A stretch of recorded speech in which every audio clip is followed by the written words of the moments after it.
لبيك اللهم لبيك لبيك لا شريك لك لبيك. بسم اللہ الرحمن الرحیم. الحمد للہ رب العالمین والصلاة والسلام علی سید المرسلین وعلی آلہ وصحبہ اجمعین. اللہ تعالیٰ کی اپنے بندوں کے لیے بیش بہا نعمتیں ہیں. بہت بڑی اللہ تعالیٰ کی طرف سے ایسے مواقع ہیں کہ جس کے ذریعے سے وہ اللہ تعالیٰ کا قرب حاصل کر سکتا ہے، اللہ تعالیٰ کو راضی کر سکتا ہے، اور جو اللہ تعالیٰ نے اس کے لیے مواقع پیدا کیے ہیں، بنائے ہیں، اس کے ذریعے سے وہ بہت کچھ حاصل کر سکتا ہے. اب یہ دیکھیے کہ ابھی کچھ عرصے پہلے ہی رمضان کا مہینہ گزرا ہے، اور اس میں اللہ کے نیک بندوں نے بہت کچھ حاصل کیا، روزے کے ذریعے سے، نمازوں کے ذریعے سے، دعاؤں کے ذریعے سے، قرآن کے ذریعے سے. یہ سب اللہ کی طرف سے وہ نعمتیں ہیں جس سے وہ اپنے آپ کو اپنے رب سے قریب کر لیتا ہے. اسی طرح شوال میں بھی وہ 6 روزوں کا کہا گیا، اس کے ذریعے سے اس نے اپنا رب سے رابطہ قائم کیا اور وہ قرب حاصل کیا، اور وہ نفلی روزے رکھے. ذی القعدہ کا مہینہ آیا، اس میں بھی کوئی مخصوص عبادت تو نہیں ہے، لیکن یہ بھی ایک مبارک مہینہ ہے، اشہر الحرم میں سے ہے. اس کے بعد پھر ذی الحجہ کا مہینہ آ جاتا ہے، اور اس میں بھی ہمارے لیے اللہ تعالیٰ نے بیش بہا، بے انتہا اور لا تعداد قسم کی عبادتوں کا راستہ کھول دیا ہے. اور اس میں سب سے اہم جو دن ہے وہ 10 دن ہیں، جو شروع کے 10 دن ہیں، جس کو عشرہ ذی الحجہ کہا جاتا ہے. وہ 10 دن ہے کہ جس میں کئی عبادتیں ہیں، کئی قسم کے اعمال ہیں جس کے ذریعے سے اللہ کا قرب حاصل کیا جا سکتا ہے. اس میں اس کی اگر ہم فضیلت دیکھیں تو وہ بھی ہمیں ملتی ہے، جیسے کہ مفسرین کرام نے لکھا ہے کہ جو سورہ فجر کی جو پہلی 2 آیات ہیں، جس میں فرمایا کہ والفجر ولیال عشر، تو فجر کی قسم اور 10 راتوں کی قسم. تو اس سے ائمہ کرام نے، مفسرین نے یہ لکھا ہے کہ اس 10 راتوں سے مراد یہ 10 ذی الحجہ کے دن ہیں، اور وہی رات اور دن یہی ہیں اللہ تعالیٰ نے اس کی اہمیت کی خاطر اس کی قسم کھائی ہے. اور پھر اس سے اہمیت بھی واضح ہو گئی، اور یہ بھی معلوم ہوا کہ یہ کتنے اہم دن ہیں جس میں ہم اللہ تعالیٰ کو راضی کر سکتے ہیں. اسی طرح سورہ حج میں جیسے کہ اللہ تعالیٰ نے حضرت ابراہیم علیہ السلام کو حکم دیا تھا کہ وَأَذِّن فِي النَّاسِ بِالْحَجِّ يَأْتُوكَ رِجَالًا وَعَلَى كُلِّ ضَامِرٍ يَأْتِينَ مِنْ كُلِّ فَجٍّ عَمِيقٍ لِيَشْهَدُوا مَنَافِعَ لَهُمْ وَيَذْكُرُوا اسْمَ اللَّهِ عَلَى مَا رَزَقَهُمْ مِنْ بَهِيمَةِ الْأَنْعَامِ. تو یہاں پر بھی جو اللہ تعالیٰ نے ان کو حج کی ندا کا حکم دیا کہ وہ حج کے لیے لوگوں کو آواز دیں، لوگوں کو بلائیں، اور لوگ پھر جوق در جوق حج کے لیے مکہ آئیں گے. تو یہ الحمدللہ اللہ کا کتنا بڑا احسان ہے، کتنی بڑی اللہ تعالیٰ کی یہ ہمارے لیے نعمت ہے کہ جس دن سے حضرت ابراہیم علیہ السلام نے یہ آواز دی ہے، ندا دی ہے، اس وقت سے لے کر آج تک، اور آج سے لے کر قیامت تک یہ سلسلہ جاری ہے کہ جس میں مسلمان پوری دنیا سے کھنچے چلے آتے ہیں اور حج کے لیے وہاں پہنچتے ہیں.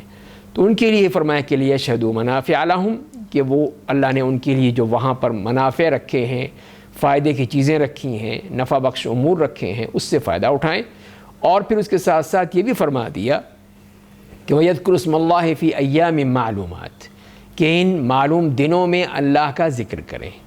تو ایام معلومات سے مراد کیا ہے؟ اس کے بارے میں مفسرین کا یہی خیال ہے، اور یہی انہوں نے لکھا ہے اپنی کتابوں میں کہ اس سے مراد یہی 10 دن ہیں، کہ یہی وہ معلوم دن ہے کہ جس میں عبادت کریں گے، اللہ کا ذکر کریں گے تو اللہ تعالیٰ ان سے خوش ہوگا. اور پھر اس کی اہمیت دیکھیے ان دنوں کی، کہ جیسے کہ نبی کریم صلی اللہ علیہ وسلم نے فرمایا کہ مَا الْعَمَلُ فِي أَيَّامٍ أَفْضَلُ مِنْهَا فِي هَذِهِ، کہ کوئی بھی دن ایسے نہیں ہے کہ جس میں عمل افضل ہو ان دنوں سے بڑھ کر، کہ یہ دن جو ہے ان میں عمل کرنا،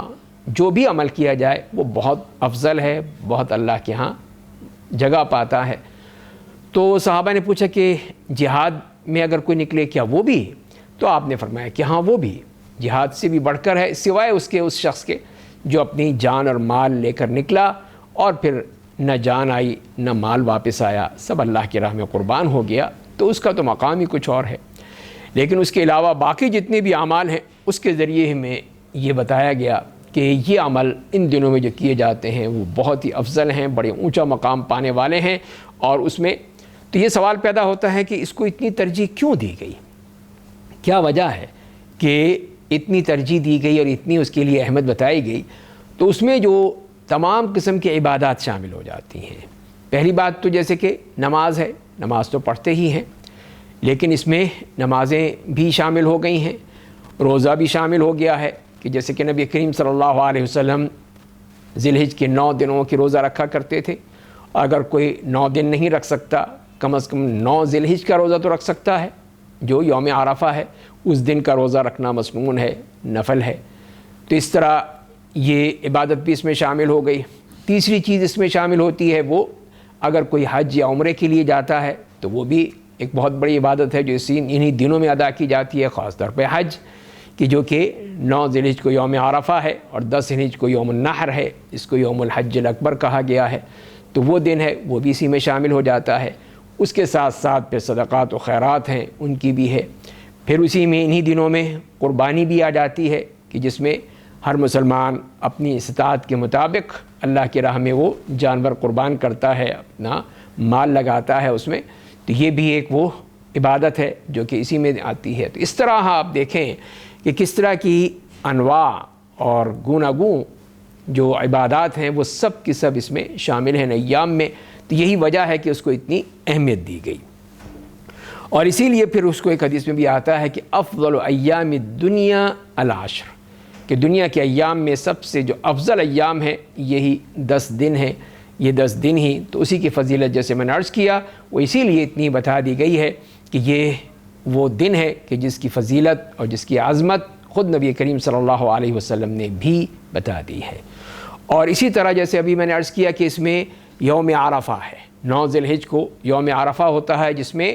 تمام دنیا کے مسلمان عرفات کے میدان میں جمع ہوتے ہیں، اور وہاں پہ سب کے سب ایک لباس میں اپنے ایک اللہ کو پکارتے ہوئے ایک دین کے علمبردار اپنے نبی کریم صلی اللہ علیہ وسلم کی سنت کے مطابق حج کرتے ہیں، اور وہاں پہ یہی صدا ہوتی ہے ہر ایک کی زبان پر کہ لبیک اللہم لبیک۔ تو یہ ایک وہ بہترین اور ایسا عظیم ترین دن بھی ہے، اور ایسا عظیم ترین وہاں پہ یہ نعرہ ہے، وہ ترانہ ہے جو کہ ہر مسلمان ادا کرتا ہے جو وہاں پر جاتا ہے۔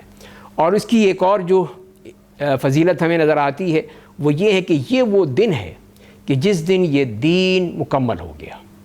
تو یہ اس طرح سے اس دین کی سالگرہ منائی جاتی ہے کہ تمام دنیا کے لوگ اس میں جمع ہوتے ہیں، اور اسی لیے جب یہ آیت نازل ہوئی کہ الیوم اکملت لکم دینکم واتممت علیکم نعمتی ورضیت لکم الاسلام دینا،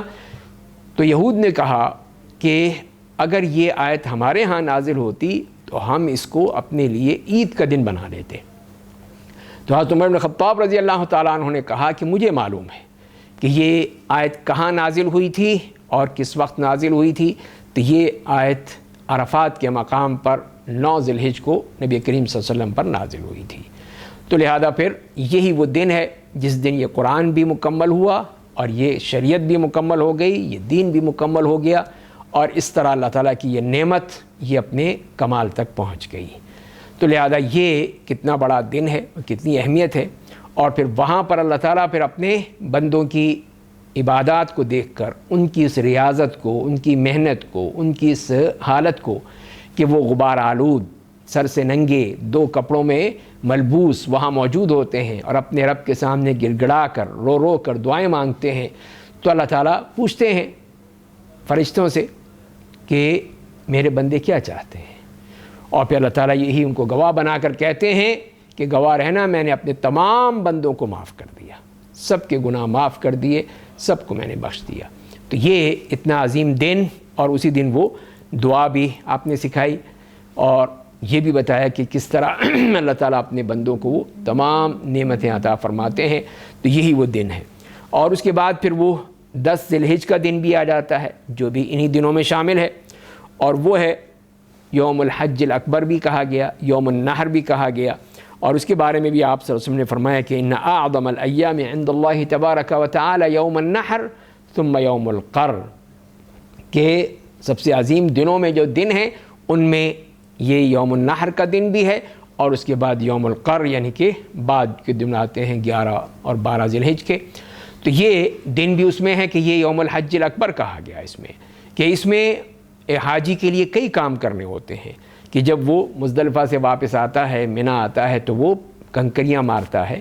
قربانی کرتا ہے، سر منڈاتا ہے، طواف اور جو کہ طواف افاضہ ہے، حج کا رکن ہے، وہ ادا کرتا ہے، تو یہ ایسا ایک دن ہے کہ جس میں وہ مصروف ترین دن ہوتا ہے حاجی کے لیے، اور اسی لیے اس کو یوم الحج الاکبر کا نام دیا گیا، اور یہی وہ یوم النحر ہے کہ جس میں وہ یہ تمام اعمال کرتا ہے۔ حالانکہ باقی دنیا والے تو عید منا رہے ہوتے ہیں، لیکن حاجی اس وقت جو ہے وہ اپنے ان کاموں میں مصروف ہوتا ہے تاکہ وہ اللہ کے احکام کے مطابق، نبی کریم صلی اللہ علیہ وسلم کی سنت کے مطابق یہ تمام اعمال کرتا رہے، اور پھر اللہ تعالیٰ اس کے ان اعمال کو قبول فرماتے ہیں۔ اور اس کے مقابلے میں جو لوگ حج پہ نہیں ہیں وہ اپنے گھروں میں رہتے ہیں اور وہاں پہ وہ قربانی کرتے ہیں، جانور قربان کرتے ہیں، اور اس سے پہلے صرف ان سے ایک قربانی صرف یہ مطلوب ہے، اور وہ یہ ہے کہ جس نے بھی قربانی کرنی ہے تو وہ یکم ذی الحج سے لے کر قربانی کرنے تک اپنے جسم کے بال اور ناخن نہ کاٹے، بس صرف یہ قربانی اس سے مانگی جاتی ہے کہ جس سے معلوم ہو کہ وہ اتنی خواہش نفس کی قربانی کر سکتا ہے یا نہیں کر سکتا۔ تو لہذا یہ دین جو قربانیوں سے ہی عبارت ہے کہ ہم اپنے خواہش نفس کی بھی قربانی کریں، اپنے جان اور مال کی بھی قربانی دینے کو تیار رہیں، اور اسی سے اللہ تعالیٰ خوش ہوتے ہیں۔ اللہ تعالیٰ سے دعا ہے کہ ہمیں صحیح معنی میں اس قربانی کرنے اور اس کا مقصد سمجھنے کی توفیق عطا فرمائے، اور ان ایام میں صحیح معنی میں اللہ کو راضی کر کے یہ قرب اور یہ اللہ کی رضا حاصل کرنے کی توفیق عطا فرمائے۔ وآخر دعوانا ان الحمد للہ رب العالمین۔